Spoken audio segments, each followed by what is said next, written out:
హల్లెలూయా. మరి ఈ సంవత్సరంలో మరి 9 నెలలు కూడా ఆయన కృపను భద్రపరిచి 10వ నెలలో మరి ఈ మంగళవారం 7వ తారీఖుని దేవుడు మనకి అనుగ్రహించి ఆయన కృప చేత మనలందరూ కూడా నడిపించినందుకు 2 చేతులైతే దేవుని స్తుతించండి. హల్లెలూయా. మరి ఈ సమయాన్ని దేవుడు నాకు అనుగ్రహించినందుకు అలా కూడి వచ్చిన మీ అందరికీ కూడా వందనాలండి.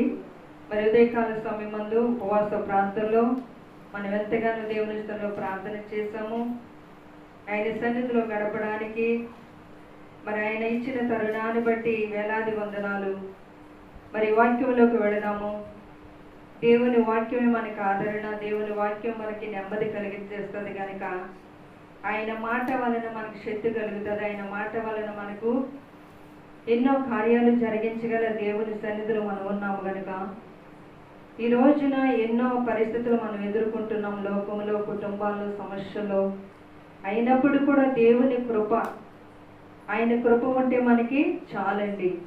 ఆయన కృప లేకపోతే మనం ఏమీ కూడా చేసుకోలేము, బ్రతకలేము, నడవలేము.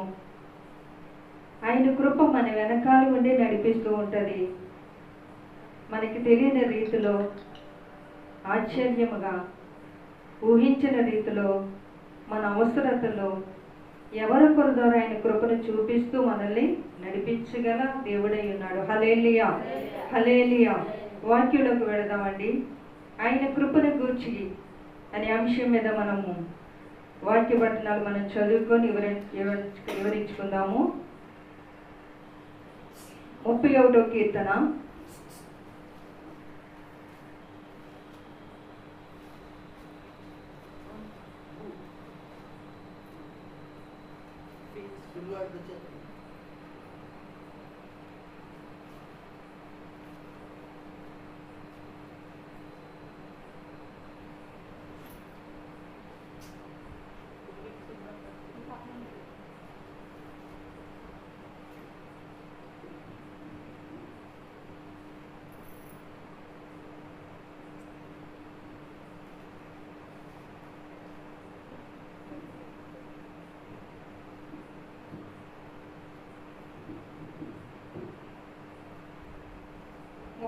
కీర్తన 21వ వచనం చదువుకుందామండి. కీర్తన గ్రంథము 31వ కీర్తన 21వ వచనం మనం చదువుకుందాం. ప్రాకారము గల పట్టణములో యెహోవా తన కృపను ఆశ్చర్యకరముగా మనకు చూపి ఉన్నాడు. ఆయన స్తుతినందును గాక. హల్లెలూయా, హల్లెలూయా. ఆయన కృప ఎలా ఉందంటండి? ఆశ్చర్యంగా ఉందని దేవుడు చెబుతున్నాడు. ప్రాకారము గల పట్టణములో, ప్రాకారం అంటే మన సరిహద్దులు ప్రాకారాలు ఉంటాయి, ఎత్తైన గోడలు ఉంటాయి. కొన్ని దేశాల్లో ఎత్తైన గోడలు కట్టుకొని ఉంటూ ఉంటారు. సరిహద్దులు, ప్రాకారం చాలా ఎత్తుగా కట్టుకొని ఉంటూ ఉంటారు. ప్రాకారము గల పట్టణములో యెహోవా తన కృపను ఆశ్చర్యముగా చూపించుచున్నాడని దేవుని వాక్యం చదివిస్తుంది.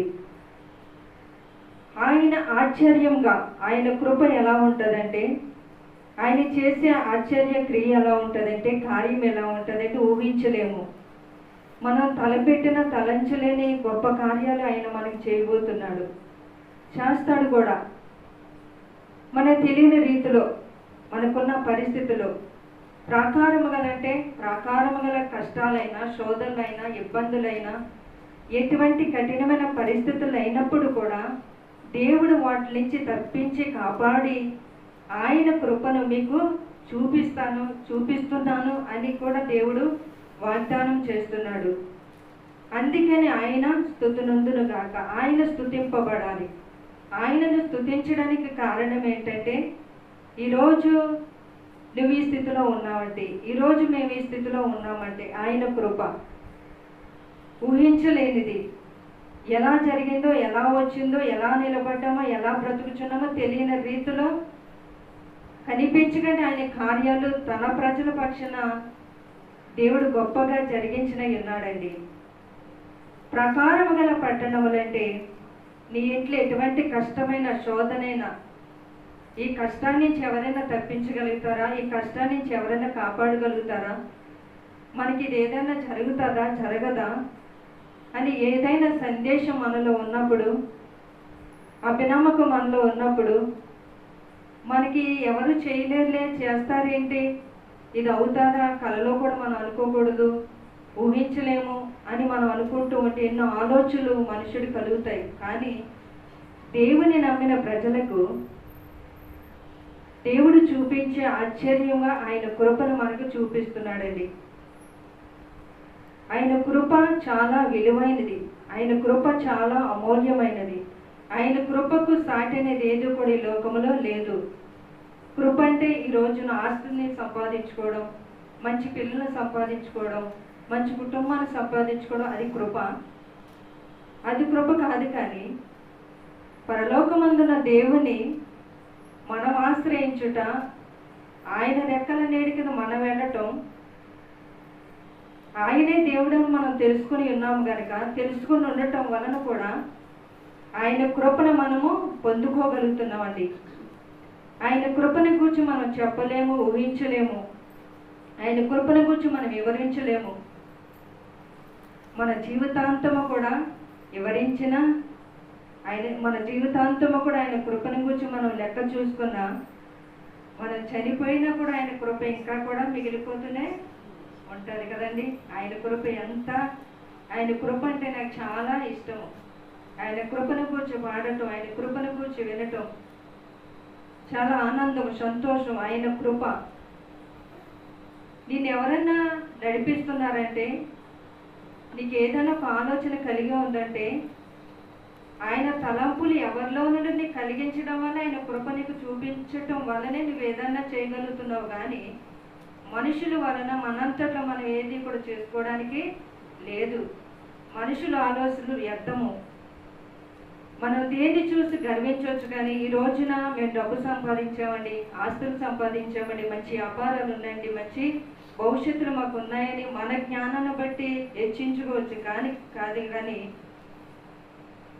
ఆయన కృప ఉంటేనే నీకు కలుగుతుందని మనము దేవుని పిల్లలైనట్టు వారందరూ కూడా ముందు తెలుసుకోవాలండి. మన జ్ఞానాన్ని బట్టి కాదు. మనుషుడి జ్ఞానము ఏపాటిదండి? ఈ లోకంలో చాలా మంది జ్ఞానవంతులు ఉన్నారు. ఆ జ్ఞానము దేవుని ముందు ఏదో కూడా సరిపోదు, సరితోగదు. ఎంత చెప్పినా ఆయన జ్ఞానానికి మించిన జ్ఞానవంతుడు ఎవరు కూడా లేరని దేవుని వాక్యం చదివిస్తుంది. కనుక ప్రాకారము గల పట్టణంలో, ప్రాకారము గల శోధనలో, శ్రమల్లో, ఇబ్బందుల్లో, ఇరుకుల్లో ఆయన కృపను నీకు ఆశ్చర్యంగా చూపి ఉన్నాడంటండి. అందుకని నువ్వు స్తుతిస్తున్నావా? అందుకని నువ్వు ఆరాధిస్తున్నావా? అందుకని నువ్వు ఆయన మహిమపరచగలుగుతున్నావా? ఈ రోజున ఆయన కృప పొందుకున్నట్టు వారు, ఆయన దీవెన పొందుకున్నట్టు వారు, ఆయన ఆశ్రయించి ఆయన రెక్కల నీడలో ఉన్నట్టు వారు ఈ రోజున ఎక్కడ ఉన్నారు? ఏ స్థితిలో ఉన్నారు? ఎలా ఉన్నారు?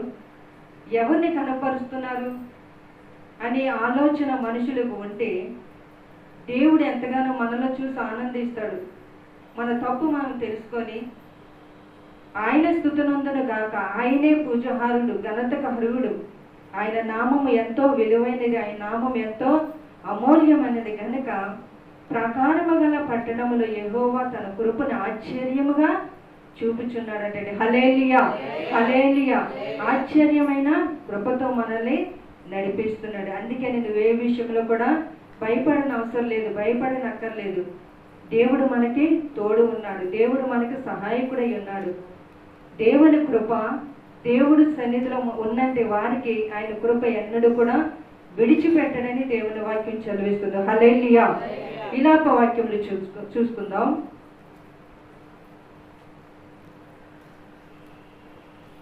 మూడో అధ్యాయము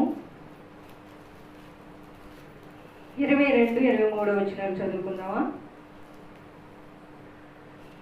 3వ అధ్యాయం విలాప వాక్యములు 3వ అధ్యాయం 22వ వచనం 23వ వచనం.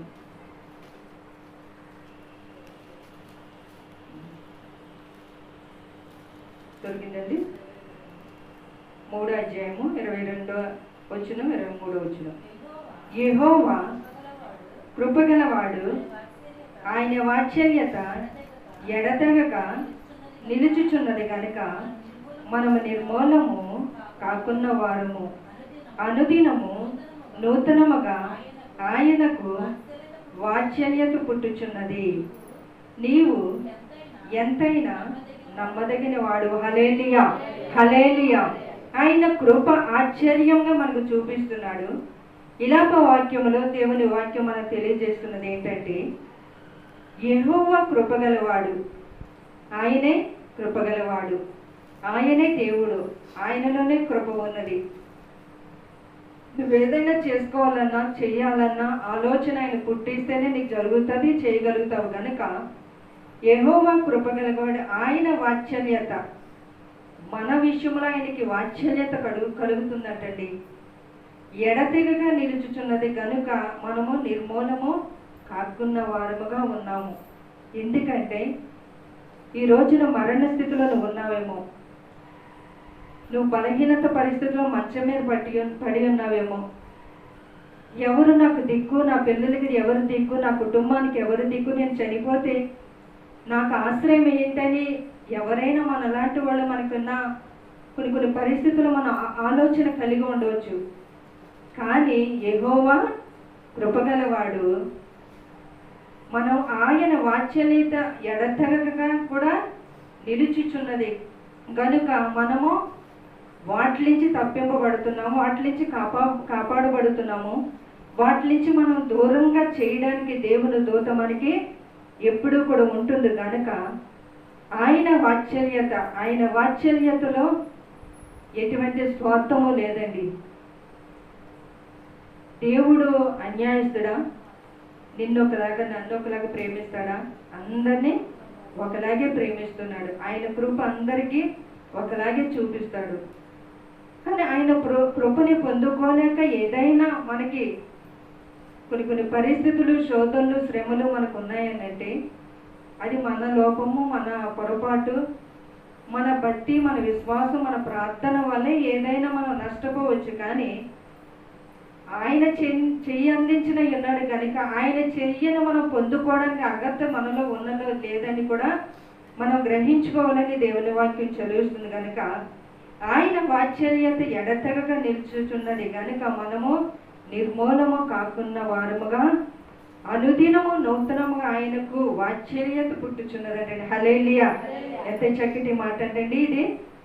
అనుదినము నూతనముగా. రోజు కూడా మన నైట్ పడుకుంటున్నాం, తెల్లారు లేస్తున్నాం, ఆయన కృప మనకి నూతనంగా కొత్తగా ఈ ఆలోచనల ద్వారా, ఉద్దేశాల ద్వారా, తలంపుల ద్వారా నా పిల్లల్ని ఇలా ఉంచాలి, నా పిల్లల్ని ఇలా ఉండాలి, నా పిల్లలు ఈ పరిస్థితిలో ఉండాలి అని దేవుడు మనకన్నా ఆయనకున్న ఆలోచనలు, తలంపులు, ఆయన ఉద్దేశాలు నూతనంగా కూడా పుట్టించి మనకి ఆశ్చర్యముగా ఆయన కార్యాలు చేస్తున్నాడు. హల్లెలూయా, హల్లెలూయా. ఆయనకు అనుదినము నూతనంగా ఆయనకు వాత్సల్యత పుట్టుచున్నది. మన మీద జాలి కలగాలంటే, మన మీద ప్రేమ కలగాలంటే, మన మీదకి ఆయనకి ఇష్టం కలగాలంటే ఎలా ఉండాలండి? మనలో ఆయన తగిన రీతిగా మనలో అటువంటి నడవడి, పరిస్థితి, విశ్వాసం మనలో ఉండాలని దేవుని వాక్యం చదివిస్తుంది. కనుక ఆయన కృపగలగాడు, వాత్సల్యత ఎడతెగక నిలుచుతున్నది కనుక మనము, నువ్వు చనిపోలేదు, నువ్వు బ్రతికి ఉన్నావు.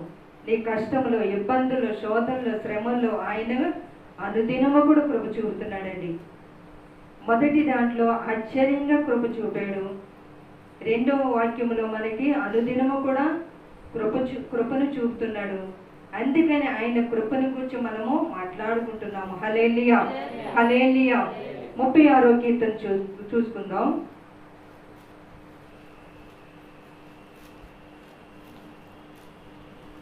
36వ కీర్తన 7వ వచనం చదవండి. దేవా, నీ కృప ఎంతో అమూల్యమైనది, నరుల నీ రెక్కల నీడను ఆశ్రయించి ఉన్నారు. హల్లెలూయా, హల్లెలూయా. ఆయన కృప ఎలా ఉందండి? ఎలా ఉందండి? ఎంతో అమూల్యముగా ఉన్నది. దేవా, నీ కృప ఎంతో అమూల్యమైనది, నరులు నీ రెక్కల నీడను ఆశ్రయించి ఉన్నారు. ఆయన కృప కిందకు వచ్చిన వారిని, ఆయన హస్తము కిందకు వచ్చిన వారిని, ఆయన రెక్కల నీడను ఆశ్రయించే వారికి ఆయన కృప ఎడతెగ కూడా చూపిస్తున్నాడు, చూపిస్తూనే ఉంటాడు. కనుక ఆయన కృపను మనము మర్చిపోలేదండి. ఆయన కృపను నువ్వు ఎంత వివరించినా, ఎంత చెప్పినా ఇంకా ఆయన కృప మిగిలిపోనే ఉంటూ ఉంటుంది. కనుక నీ జీవితంలో, నీ బ్రతుకు దినములో ఆయన కృపను గురించి నువ్వు ఎక్కడైనా మాట్లాడగలుగుతున్నావా? ఆయన కృపను గురించి నువ్వు ఎక్కడైనా వివరించగలుగుతున్నావా? ఆయన కృప ఎంత విలువైనదమ్మా, ఆయన కృప ఎంత అమూల్యమైనదని ఎవరైనా చెప్పగలుగుతున్నారా? ఈరోజు నీ దేవుడు మాట్లాడుతున్నాడు. దేవా, నీ కృప ఎంతో అమూల్యమైనది, నరులు నీ రెక్కల నీడను ఆశ్రయించి ఉన్నారు. ఎంతటండి? ఎంతో అమూల్యమైనదంటండి. ఈ రోజున మనకున్న వస్తువు అమూల్యమైనదా? అది శాశ్వతమైనది కాదు. ఏది కొనుక్కున్నా, ఏది మన ఇంట్లో ఉన్నా స్థిరమైనది కాదు. ఆయన కృపే నువ్వు చనిపోయినా ఉంటుంది, నువ్వు బ్రతికున్నా ఉంటుంది, నీ కుటుంబానికి ఉంటుంది. నీ భక్తి వల్ల, నీ విశ్వాసం వల్ల, నీ యథార్థ వలన, నీ భక్తి జీవితం వల్ల నీ బిడ్డలకు ఆయన కృపను చూపుతూనే ఉంటాడని దేవుని వాక్యం చదివిస్తుంది. కనుక ఆయన కృప ఎంతో అమూల్యమైనదయ్యా. ఎంత చక్కటి మాటలండి. ఆయన కృప ఎంతో అమూల్యమైనది. ఆయన కృప అనుదినము కూడా చూపిస్తున్నాడు. ఆశ్చర్యంగా ఆయన కృపను మనకి కనపరుస్తున్నాడు. హల్లెలూయా, హల్లెలూయా. అందుకని ఆయన నరులు నీ రెక్కల నీడను ఆశ్రయించారు. ఆశ్రయించే వారికి ఏదైనా కొదువు ఉన్నదండి? ఆశ్రయించే వారికి ఏదైనా జరగకుండా ఉన్నదా అండి రామకృష్ణ గారు? లేదు కదండి. ఆయన యందు భయభక్తులు గల వారికి ఏది కూడా కొదువుండదు. సింహం పిల్లలు ఆకలిగా ఉండొచ్చు, కానీ నన్ను నమ్మిన పిల్లలకి ఆకలి ఉండదు. వారు ఎప్పుడు కూడా దేవుని ఆశీర్వాదకరంగా ఉంటారని దేవుడు మాట్లాడుతున్నాడు. కనుక ఆయన కృప ఎంతో అమూల్యమైనది. ఆయన కృప ఎంతగా నువ్వు చూపిస్తున్నావే, మన మీద చూపిస్తున్నాడు. కనుక మనము ఆయన కృపని పొందుకోవడానికి అర్హత మనలో ఉన్నదో లేదో అనేది దేవుని విషయంలో మనము ప్రార్థన చేసుకోవాలి. మన జీవితం ఎప్పుడు కూడా, అయ్యా ఈరోజు పడుకొని లేస్తున్నాం, నీ కృప అయ్యా, నీ దయ అయ్యా, ఈరోజు నేను వెళ్ళే పనిలో నీ కృపను చూపండి అయ్యా, నీ తోడు కావాలయ్యా, నీ నీడ కావాలయ్యా, మళ్ళీ నేను ఇంటికి తిరిగి వస్తానో లేదో తెలియదయ్యా, నీ కృప నాకు కావాలంటే ఆయన బ్రతిమాలుకుంటే ఆయన కృప ఎన్నడూ కూడా విడిచిపెట్టకుండా ఆయన కృప నీకు తోడుగా ఉంటాడని దేవుని వాక్యం చదివిస్తుంది. మరి ఆయన కృప అమూల్యమైనది. 86వ కీర్తనలోకి వెళ్దామండి. 86వ కీర్తన 13వ వచనం చదవండి. ప్రభువా, నా దేవా, నా ఎడల నీవు చూపిన కృప అధికమైనది. పాతాళ అగాధములో నుండి నా ప్రాణమును తప్పించి ఉన్నావు. హల్లెలూయా, హల్లెలూయా. ఇక్కడ దేవుని వాక్యం చూడండి. ప్రభువా, నా దేవా, నా ఎడల నీవు చూపిన కృప అధికమైనది. ఎంతో ఎక్కువైనది, తక్కువైనది కాదండి, ఎక్కువైనదే. ఈరోజు కృప అంటే ఆయన ఏదన్నా మనకు ఆస్తులు సంపాదించేసి, మనకు బిల్డింగ్లు ఇచ్చేసి, డబ్బు ఇచ్చేసి, ఇంటింట బంగారం ఇచ్చేసి అదేనా కృప? అది కాదు కృప. ఈరోజు నువ్వు బ్రతికి ఉండటమే, ఆయన పెట్టిన ఊపిరి మనలో ఉండటమే అది కృప అండి. అది ఎంతో విలువైనది.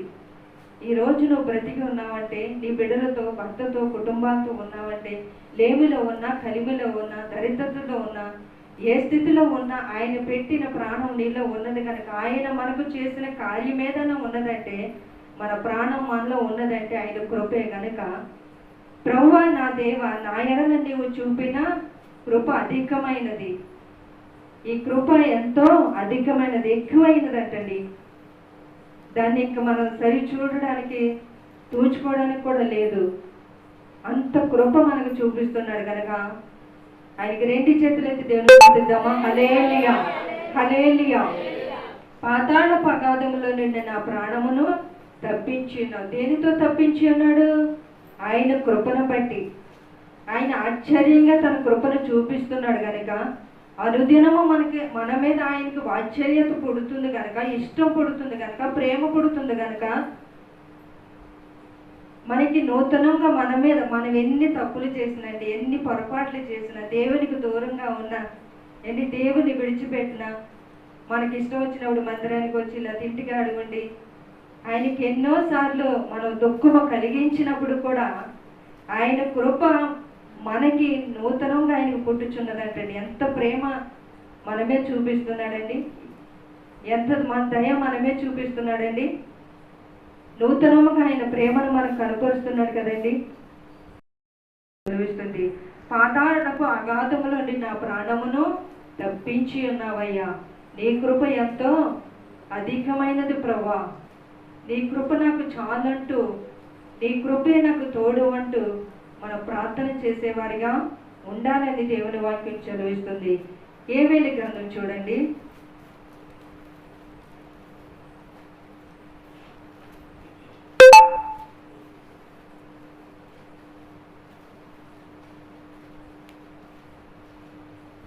రెండో అధ్యాయం 13వ వచనం చదవండి. యోవేలు గ్రంథం 2వ అధ్యాయం 13వ వచనం. మీ దేవుడైన యెహోవా కరుణా వాత్సల్య గలవాడును శాంతమూర్తియు అత్యంత కృపగలవాడనయుండి తాను చేయనుద్దేశించిన కీడును చేయక పశ్చాత్తాపడును కనుక మీ వస్త్రములు కాక మీ హృదయములను చింపుకొనిడి ఆయన తట్టు తిరుగుడు. హల్లెలూయా, హల్లెలూయా. ఆయన ఎటువంటి వాడంటండి? మీ దేవుడైన యెహోవా కరుణ వాత్సల్యత గలవాడును, ఆయన ఇంకేముందంటండి? శాంతమూర్తి ఉన్నాడు, అత్యంత కృప గలవాడై ఉండి. ఒకవేళ మనలో ఇవన్నీ లేకపోయినా మనలో కరుణ ఉండదు, శాంతి ఉండదు, ప్రశాంతత ఉండదు, దయ ఉండదు. కానీ ఈ గుణ లక్షణాలన్నీ కూడా దేవుల్లో ఉన్నాయి. మీ దేవుడని యెహోవా కరుణ వాత్సల్యత గలవాడును శాంతమూర్తినయ్యండి అత్యంత కృప గలవాడినయ్యండి. మనకి రావాల్సిన కీడిని, మనకు చేయవలసిన ఏదైనా ఆయనకు దూరంగా ఉండి ఆయనకి వ్యతిరేకమైన పరిస్థితులు మనలో ఏదైనా కనిపిస్తే ఆయన దగ్గరికి వచ్చి మన హృదయంలో ఒక ఆలోచన చేసుకొని, నేను ఈ పరిస్థితిలో పడిపోతున్నానే, జారిపోతున్నానే, దేవునికి దూరంగా ఉన్నానని ఎవరైనా అనుకొని దేవుని సన్నిధిలో పశ్చాత్తాపగలిగా ఉంటే వారి విషయంలో రావాలన్న కీడిని, చేయాలన్న కీడిని దేవుడు తొలగిస్తానని దేవుని వాక్యం చదివిస్తుందండి. మరి ఆయన సన్నిధిలో ప్రార్థన చేయడం మనం సిద్ధపడుతున్నామా? ఏదైనా కీడు రావాలన్నా, చేయాలన్నా, ఆయన సన్నిధిలో తప్పింపబడాలన్నా నువ్వు ప్రార్థన చేయాలి. ఆయన వాత్సల్యత ఉంది, నేను కరుణిస్తాను, నాలో శాంతం ఉంది, నేను మిమ్మల్ని ప్రేమిస్తున్నాను, నా దయని మీకు చూపిస్తున్నాను, అత్యంత కృపగలవాడినే ఉన్నాను గనక మీరు నా యొద్దకు వచ్చి నా సన్నిధిలో మీరు ఎదగండి అని దేవుని వాక్యం చదివిస్తుంది. కనుక చేయనుద్దేశించిన కీడుని చేయక పశ్చాత్తాపడు గనక మీ హృదయములను కాక, మీ వస్త్రములు కాక మీ హృదయములను చింపుకొని ఆయన తట్టు తిరగండి. ఈరోజు నువ్వు వస్త్రాలు చింపుకోమన్నాడా దేవుడు? మనం కట్టుకున్న బట్టలు చింపుకోమన్నాడా? మన గొడవలు వచ్చినప్పుడు ఇంట్లో సామాన్లు బట్టలు కొట్టుకోమన్నాడా? ఏంటి పైపులు కాడి బిందులు బట్టలు కొట్టుకోమన్నాడా? కాదు కదండి. మరి ఏం చింపుకోమన్నాడు దేవుడు? మన హృదయాన్ని, మన హృదయంలో దేవుణ్ణి మనము చూపించాలి. నువ్వు ఎక్కడున్నా, నుంచున్నా, నీ సహోదరుల మధ్యనున్నా, ఇంట్లో ఉన్నా, బయట ఉన్నా, పిల్లల మధ్యనున్నా, ఎక్కడున్నప్పుడు కూడా దేవుడు నీలో కనిపించాలని దేవుని వాక్యం చదివిస్తుంది. కనుక ఆయన కృప మనం పొందుకోవడానికి ఉండాలి, ఆయన వాత్సల్యత మనం పొందుకోవడానికి ఉండాలి. కనుక దేవుడు ఆయన శాశ్వతమైన ప్రేమతో మనల్ని ప్రేమించుచున్నాడని ఇర్మియా గ్రంథం చూడండి, 31వ అధ్యాయము 3వ వచనం చదవండి. 31వ అధ్యాయం 3వ వచనం. చాలా కాలం క్రిందట యెహోవా నాకు ప్రత్యక్షమై ఇట్లా, నేను శాశ్వతమైన ప్రేమతో నేను నిన్ను ప్రేమించుచున్నాను గనక విడువక నీ ఎడల కృప చూపుచున్నాను. హల్లెలూయా, హల్లెలూయా. ఆయన ఎప్పటి నుంచి ప్రేమిస్తున్నాడండి? చాలా దినముల కిందట, చాలా సంవత్సరాల కిందట, చాలా రోజుల కిందట. ఈ రోజున మనము ఆయన తెలుసుకోకుండా ఉన్నప్పుడు కూడా ఆయన మనల్ని ప్రేమిస్తూనే ఉన్నాడు. మన కొరకు ఆయన ప్రాణం పెట్టి ఉన్నాడని దేవుని వాక్యం చదివిస్తుంది.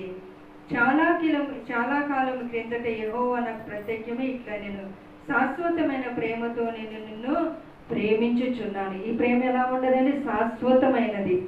శాశ్వతమైన ప్రేమతో ఆయన మనలో ప్రేమిస్తున్నాడు.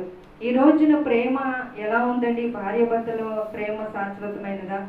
స్నేహితుల ప్రేమ శాశ్వతమైనదా? అక్క చెల్లెల ప్రేమ శాశ్వతమైనదా? అన్నదమ్ముల ప్రేమ శాశ్వతమైనదా? తల్లిదండ్రుల ప్రేమ శాశ్వతమైనదా? ఏది శాశ్వతమైనది లేదు. కానీ దేవుని ప్రేమే శాశ్వతమైనది, నిత్యం ఉండేది, మనతో ఉండేది, మనల్ని నడిపించేది, మనల్ని కాపాడేది, మనకు తోడుగా ఉండేది, మన జీవితంలో ఆశ్చర్యంగా మనల్ని నిలబెట్టేది. దీన దశలో దరిద్రతలో ఉన్నప్పుడు నువ్వు ఒకవేళ ఏ పరిస్థితికి నీకు నోచుకొని పరిస్థితుల్లో నువ్వు ఉన్నప్పుడు ఆయన కృపచేత నిన్ను విలువగా చేసి ఆయన నీలోనికి వచ్చి నీ జీవితంలోనికి వచ్చి నీలో మార్పు చెందించి ఆయన ఎత్తైన స్థలంలోకి పెట్టగల దేవుడై ఉండి శాశ్వతమైన ప్రేమతో మనల్ని ప్రేమించుచున్నాడు కనుక విడువక నీ ఎడల కృప చూపుచున్నాను. విడిచిపెడతానంటున్నాడండి. విడిచిపెడతానంట. మనమైతే విడిచిపెడతాం, కానీ విడువక నీ ఎడల కృప చూపుతున్నాను, ప్రేమను చూపుతున్నానని దేవుని వాక్యం తెలియజేస్తున్నది. మరి దేవుని వాక్యములో మరి ఆయన కృపను గూర్చి దేవుని వాక్యం మనకి ఈరోజు దేవుడు మనతో మాట్లాడి ఉన్నాడు.